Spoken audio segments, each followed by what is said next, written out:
What's up guys, TechTitan here, and I am back again with a brand new video. So before I begin this video, as always, I want to thank you all so much for watching this one. If you have watched previous videos, I also want to thank you. If you haven't subscribed already, the subscribe button is right below the like button. Yeah, go ahead and subscribe.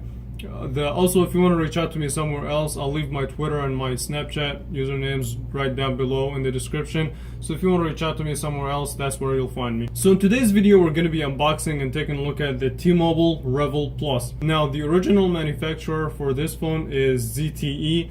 So, I mean, design-wise and budget phones, ZTE has been killing it. So let's see what they do in this phone. Alright, so here's the box. Here's how the box looks like. It's a pretty cool box, honestly. I like the black and pink combination. Okay, so let's take a look at the specs on the back. So you do have a 6-inch Full HD IPS display, as well as a dual 13 megapixel and a 5 megapixel rear camera, accompanied by an LED flash. Now the battery is 3380 milliamp hour battery. I'm not sure if that will last the whole day or not, since it is a large phone, but we'll see. You also get a fingerprint sensor, an 8 megapixel wide angle front facing camera. So let's just unbox it. Here's how the phone looks like, and the phone actually looks pretty cool. I actually like the design. So the design actually looks really nice. Like I said before, I like the pink and black combination. So I like the way that they placed the dual cameras, and here's your fingerprint sensor with the pink accent on the sides. It looks pretty cool.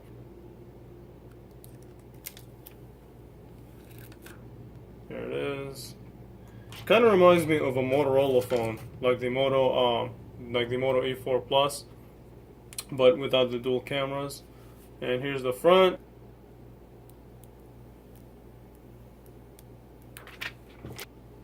So let's see what else we get in the box.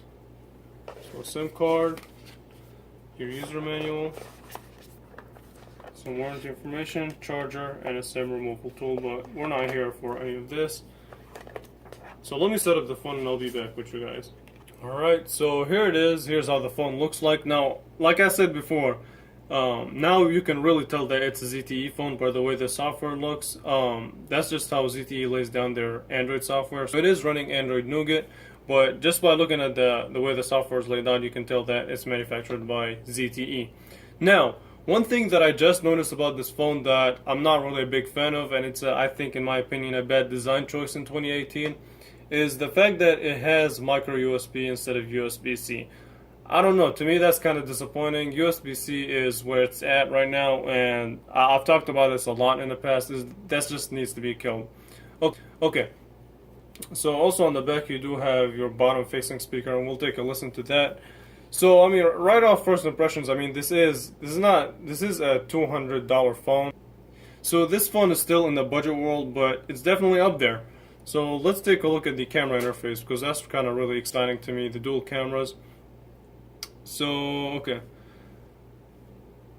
So so the camera interface is kind of simple. I like it like that. So the simpler the better. So it's kind of foolproof.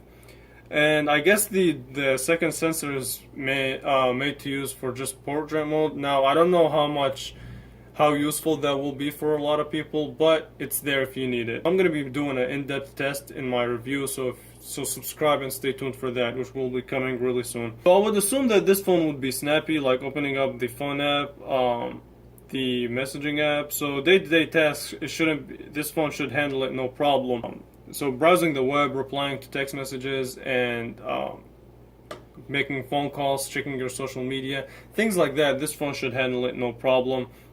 Now the panel, the 1080p panel, it's good. It's definitely not the best. I've seen better, but it's definitely not the worst either. It's a pretty good 1080p panel, and like I said, the design is probably the strongest suit of this, the strongest point of this phone, other than the fact that it does use micro USB. But the dual camera looks pretty cool. I hope it's as effective as it should be. Otherwise, it's just taking up space. And you do have your fingerprint sensor. Like I said, the pink and black accents, that's a really nice touch by T-Mobile and ZTE. And the power and volume buttons, these are really clicky, which is an underrated feature when it comes to smartphone reviews. Okay, so let's take a listen to the speaker and I'll give you guys my final words.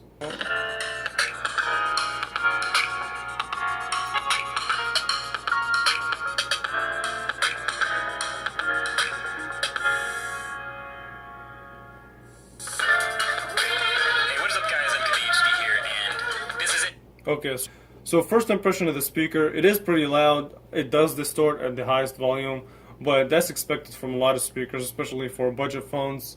But overall, I mean, the speaker so far is not bad. I just need to do more further testing. So let me put this phone down and give you guys final words. So this is a $200 phone. I believe it's $225 to be exact. And who's it aimed for? I don't know. I'm not really sure yet. I guess for people who want to have a good looking phone, but then again, there are a lot of different options for that. So let me do more further testing, see if the camera is actually worth it on this phone. And if the camera lives up to my expectation, then I would actually kind of recommend this phone, especially to people who like to take pictures and share them on social media.